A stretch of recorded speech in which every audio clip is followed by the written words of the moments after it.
Welcome to Stagedoor Podcast number 6. 6. That was dumb. Okay. So you saw a concert. I did. So a couple nights ago, I saw Sammy Hagar doing the best of Van Halen, or a lot of things from his career. Out of the entire set, I didn't know 2 songs, but they weren't Van Halen songs. So the big question is, who was playing guitar? Joe Satriani. Oh, okay. Oh, yeah. Yes. He can do all that now. He did just fine. I've seen Sammy Hagar in The Circle, which the only difference is a guitar player. It was Vic Johnson, and I thought he was amazing. He did all the Van Halen stuff. But I thought it'd be fun or controversial to see which one you like better, Van Halen or Van Hagar. That's tough. It's very tough. I did a little research today. I was sitting in my office. Well, not really. I was sitting on the commode. But anyway, I did a little research, and I was surprised. I assumed that the Van Hagar stuff, because of the hits, sold more albums, but it did not. The 2 best-selling Van Halen albums are Van Halen 1 and 1984. Yeah. I sat corrected. Wow. Well, you have Dave up there. I'm telling you, that Yeah. guy, there's not a better frontman. Yeah. There hasn't ever been a better frontman. Well, I think the early days of Van Halen, that was such like raw rock and roll. That's the word I go to. Yeah, That's it a was good very word. raw, and I think the Van Hagar days, it was more polished. Mm-hmm. It was a more polished sound. I mean, it was Van Halen. It was still Van Halen, but it was different. You know what I'm saying? Well, you had 2 very accomplished songwriters versus one great songwriter and a lyricist. Well, lyricist. I mean, they're talking about Jamie's crying, and I don't think that's you're not going in depth like Neil Peart and stuff. So, but I think that's the biggest difference as far as the later stuff. Yeah. I don't know which one I like better, though. That's my problem. I don't think you can pick because they're different. I can't. They're both great, and they have a different feel. It's like 2 different bands. It's 2 different bands, yeah. With the same name, which makes absolutely no sense to me. But both have great songs. I can listen to songs. Van Halen 1 any day, all day. Yeah. It doesn't matter. I mean, you starting off with Running with the Devil, you're like, what? Just, it's so, and it's then raw. It's that raw. It's so sound. raw, absolutely. And most of it, if I remember what I've read, listened to, is it was recorded live. Yeah. I mean, and if you really listen, you can pick out a few flubs here and there. Now, when that 5150 album came out, though, I was like, yeah, that was good. That might be one of my all-time favorite albums. I listened to that a lot. I listened to that so much. Yeah. I remember the first hit, if I'm not mistaken, was "Why Can't This Be Love?" Yep. And I thought it was a helicopter. Well, the beginning is yeah. We used I'm to like, play it's a helicopter. We used to Rocketfly used to play that song. What the hell, man? In the early days, yeah, we used to do that song. Bring it back. Wait, I'm going to do a subliminal note. Bring it back. Bring back Why Can't This Be Love? Be quiet. I'm sure the other guys would agree. We should try it anyway. That's weird. Playing songs live. That is probably one of my favorite songs in the album. Mm-hmm. But it doesn't go well live. Really? It doesn't. Just like I love Rat. Yeah. Like all the Rat songs, the only one that goes over good live is freaking Round and Round. Yeah. And I'm sick of playing that. But if we play Lay It Down was a huge song for Rat. You play it live, crickets. It's what's called a tweener. And for you non-musicians, that means it's too fast to slow dance to, and kind of the wrong tempo to groove to. Yeah, you can groove, but you can't dance. So it's a tweener. It's between. Yeah. And that, I guess that's right where Why Can't This Be Love? It is. You start doing the lane dance. Oh, yeah. Well, it's like... yeah, Brad does that when he plays on stage. He does. He tries to... It's so embarrassing. He's so white. I love him, though. He's so fun. I've been playing with him. Interestingly enough, we're talking about Van Halen. He and I started playing together in a Van Halen tribute band called 1984. That was a lot of fun. That was a lot of work to play it right. Yeah. But we didn't do anything past 1984. Oh, okay. Well, the band's name 1984. It's funny, when I first called him, you could hear it in his voice. Can you play Hot for Teacher? And I'm like, yeah. Like, why would you even audition for a Van Halen band if you can't play Hot for Teacher? Yeah. Especially the name of the band is the name of the album. Yeah. But apparently they'd gone through some people and it didn't quite work out. But yeah, that was fun. We did some nice shows. But, Van Hagar, I think Alex actually got better the more and more he played. Everybody goes to the Hot for Teacher because of all the double bass stuff. Yeah. But if you were to listen to, there's a song, excuse me, probably something shitty I got at the convenience store. If you were to listen to a song called, what is that place over the pond? Amsterdam. Over the pond? Yeah, that's what they call it. I don't know. I got a pond back there. I'm like, yeah. What are you talking about? There's a song called Amsterdam. Oh my gosh. What? So good. The drum groove. Oh. It just starts off and you're just like, oh, it gives you the stank face. The thing about Van Halen though is that drum sound. Oh, it's very unique. It's almost like a singer. It is. You can tell as soon as you hear that drum. Yeah. It's Van Halen. Well, he did certain dampenings to the snare drum to get that to make it sound like that. Yeah.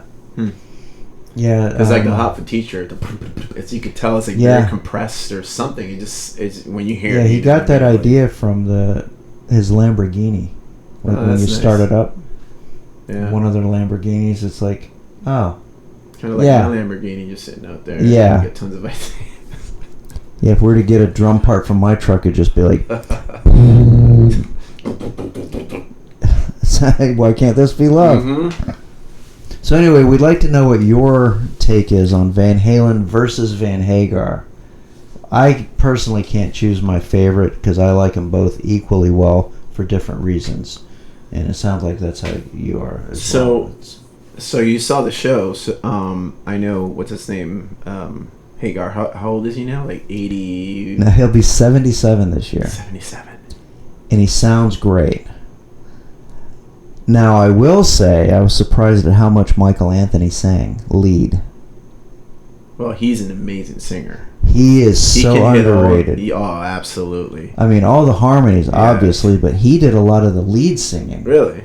Well, I mean, the guy's 77 years old. He's just like, points over, like, I'm not doing that part. Yeah. So he sang quite a bit of lead. And he didn't have as much energy. Like, when they first came on the scene, they had a VHS tape. We're old. It was called Live Without a Net. Yeah, I remember and, that. Oh, yeah. And you remember them running all over the place? Yeah, there wasn't any of that. Yeah, well, I mean, when you're 77. But he sounded great. They put on a great show. They played for about 2 hours. Mm. And he only did 2.5. No, he did 3 Van Halen songs Roth era, and they're all off of 1984. Oh no, it wasn't. I was wrong. It was Panama, Jump, and then he sang half of Ain't Talking About Love, and Michael Anthony sang the other half. So Michael Anthony was the only original. Only original. Original from Van Halen. Yep. They did a Chicken Foot song, and a lot of people really like Chicken Foot. Yeah. I was just like, yay! I didn't know the song. I know. And then one song from Montrose, like Space Station Number 5. I only know Rock Candy and Bad Motor Scooter or something like that. And obviously I don't know that well because I don't think that's the title. So he did pretty good at 77.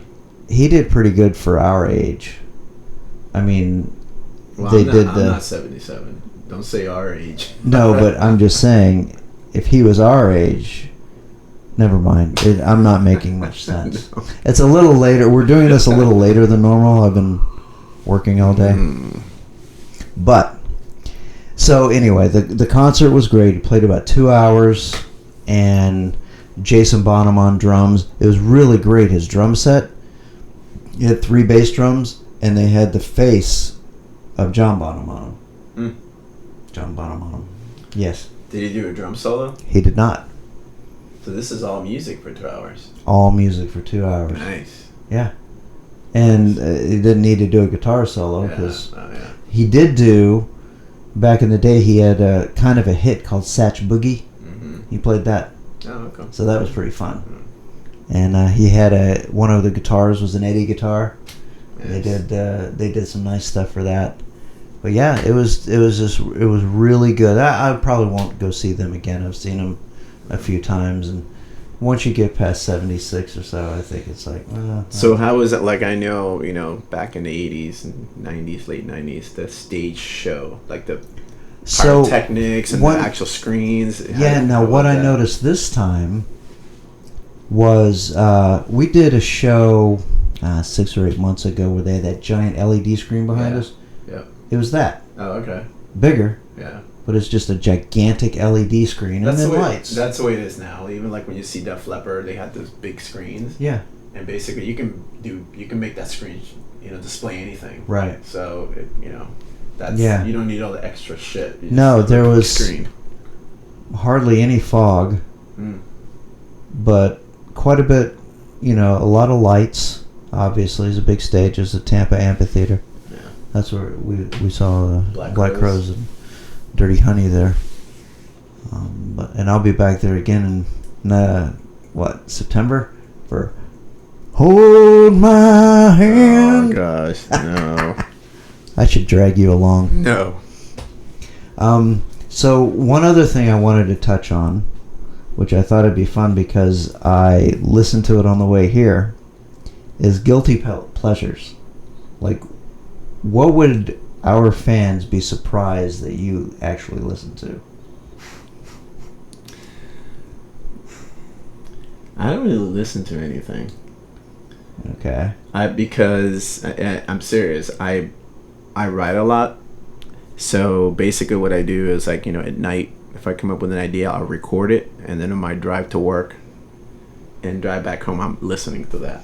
So I don't really listen to that's actually pretty interesting, the way you've told me before how you come up with, like, you'll come up with a melody and you'll voice record it into your phone. Mm-hmm. Now, when you do that, are you able to, like, listen back and go, yeah, okay, I know what I was doing? Or do you ever listen back and go, what the hell was that? Sometimes I do that, yeah. Yeah. Well, sometimes it's like I'll do it when I'm driving an I-4 at 70 miles an hour, and all you can hear is and I'm like, what? I can't hear what I... So, that was such a good idea. Yeah, that was a great idea. I'm like, damn it, I missed that one. No, but what I do, if it's a really new idea, I hum it. I go, dun, dun, dun, dun, dun, dun, whatever. Yeah. And then when I come home, when I have time, I'll grab the guitar and find the bass notes. Oh, okay. And then I'll kind of figure out the chords, and then I'll record a little clip with my little drum machine. Yeah. And then that's what I'll listen to on my drive back and forth until I come up with some type of lyric or some type of idea for the chorus. And that's how I've written like 95% of my songs. Yeah. Well, that's what you told me to start doing with my stories. Yeah.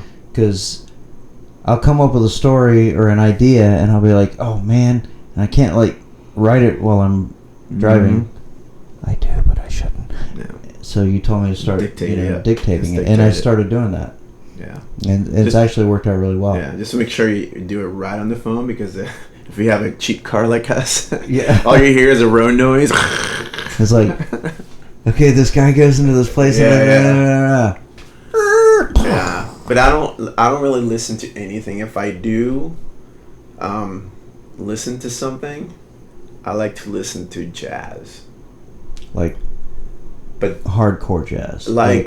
Yeah, like upbeat jazz, not the bluesy. Like what we saw in Hollywood. Yeah, exactly. Just like the bass going with the drum. I like that whole feel. There's not a lot of structure, but it's almost like a loose itinerary. Yeah. There's a I don't know. It's so cool. I can't do it. I've tried. I just don't have the feel. But you know what? I can't listen to all jazz. Like I don't want to hear any singing. First of all. Oh, like that old school scat sing. I don't want to hear any sing. I like to hear just the music, and it has to be. It can't be too complicated with the weird chords that they do. That weird stuff. Right. It can't be like that. It has to be just groovy. It's just listenable. Yeah. And that relaxes me. Yeah. That's really like the only thing that I actually put up and listen, with the exception of our Rocket Flag Breakout. I listen to that and critique it all the time. Yeah, I do too. I'm like, man, I should have done this. Yeah, that's all right. That's actually healthy, because on the other songs that we do, you'll have a better idea of what what you wish you would have done in that song. You could apply it to another song. Well, I listened to Hanson on the way here. Hanson? That's good. Have you seen him do that song now? Yeah, and it's weird because I remember the video. I wasn't like creeping on it. I just remember it. Yeah. Kids like skateboarding and riding bikes. Yeah. And now they're like in their 40s. Yeah. Yeah. And they're just like with a tambourine. And they still sound good. It sounds good, but I know what you're saying. It looks a little weird. It looks a little creepy. Like, I don't know. But I listen to, like, when I feel like a certain way, I'll listen to oldies. I'll listen to country.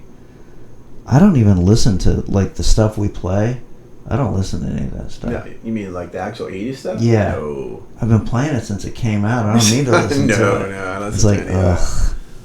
But it is kind of, I try to broaden my horizons, if you will. But I will listen to, like, I did listen to some Whitesnake today. There's some bands I just can't not listen to. Well, sometimes I listen, rarely, but sometimes I listen to that Journey show in Dallas. Is it Dallas? Oh no, Houston, 1981. Houston. I listened to that because Steve Perry, I don't know what he was on that night, but he's doing some aerobic things with his vocal cords that I just listen. I keep rewinding. I'm like, what? Mother, Father. Yeah. When I hear that on that tour, he was on. I don't know what that's. That's something else. Because it doesn't sound like he goes into his head voice at all. Well, he's the master of doing that. Yeah. He can switch. That's what I'm saying. And that, especially because it's recorded, you can listen to it anytime. Yeah. But the way he does some of those runs, you're like, it's like freaking Mariah Carey or something. And he does it if you watch it. Oh yeah. Because that's what I'm watching him. I'm like, okay, what is he doing? What is he doing with his jaw? I'm inspecting everything. Oh sure. And I'm just like, he just does it like nothing. It's like speaking to him. It's like speaking to him. Because I've studied that video as well. But I'm not watching the same thing you are. Yeah. I'm watching Steve Smith. Yeah. What is it? Yeah. Yeah. So I've learned quite a bit of that solo in that. Because I mean that whole everybody on that tour. Yeah. That was the tour. Yeah. Now the next year, I think they're the ones that started coming up with that whole big Tron like video thing. I think they're the bands that started that on the 83 tour. Mm-hmm. Huh? With the Frontiers tour. They had so many semi-trucks that spelled out Frontiers. If you ever get a chance to watch the Faithfully video, you'll see all that stuff. Yeah, that's right. Oh yeah. He had a dirty mustache too. He's shaving it off. So sappy. Anyway. Yeah, so you're not listening to Hanson or country or... No, I'm not. I should really go back and start listening to Olivia Newton-John again. Like that Xanadu we were talking about last week. Yeah. Now I'm like, remember, what was that name of that song? I still remember the melodies. Oh my gosh. I still remember the melodies. Jeez. I should listen to it now. That's impactful. It is. That just shows how impactful it was. Yeah, it was good. Yeah. See, I can't listen to stuff like that without getting real perverted, because I'm like, Olivia Newton-John. Yeah. Roller skates and a dress. We're lucky now with AI. You can just say, "Hey, can you show me Olivia Newton-John?" See, I completely nude. Bam! There it is. Well, I don't have for to. free. I just look on my phone. Oh. I probably have it on there. Well, I'm sure there's a lot of people using AI for those bad things. Not me. I don't either. Well, I don't know how. It's probably a good thing I don't know how. Yeah, it is a good I'd thing. never leave the house. No. I know exactly what you'd be doing. Yeah. I know exactly. I'd be getting beat. Yes. And it wouldn't be the good kind. No. My wife would be like, Anyway. Let's wrap this one up. What do you think? Yep. All right. Thanks for listening. Like and comment. What do you think about my guitar? Oh, yeah. Another guitar for a background. Look at this. He actually plays this on stage. This is a guitar that I played. I have the Espada, which is rock in Spanish. Or Spanish rock and roll. Spanish rock and roll. You know, in Spanish, you say everything backwards. I know. You translate it backwards. One of the very few things I learned in Spanish was that. Yeah. I took 2 years of Spanish. My first year was great. You didn't know anything. Oh, my second year, the teacher and I did not get along. Oh, great. Like she would say, so there's not an Emmett translation for Spanish. Yeah. So she's like, pick a name. So I named myself Fernando. Because, you know why? Yeah, Fernando. No, it's because the freaking Bugs Bunny cartoons. Oh, yeah, bull. yeah. Anyway, so I named and she'd say, stand up, Fernando, stand up and say something in Spanish. And I'd stand up and I'd go, something in Spanish. And then all you have to do is go, sí. Oh, no. That is not where my mind was, and she would get so mad at me. Fernando. But anyway, Spanish rock. So I think we released 3 albums, all in Spanish, and we used to play down here in like the Orlando Eye, and some other clubs, all Spanish, all original rock. Mm-hmm. And I play guitar in that band, so this is a guitar that I would play. It's got a hole in it too. Yeah, I have it covered. I was gonna say, you made me a liar. I wanted to put my finger in the hole. I had to cover these sorry. because it would feed back on stage. Really? On the monitors, yeah.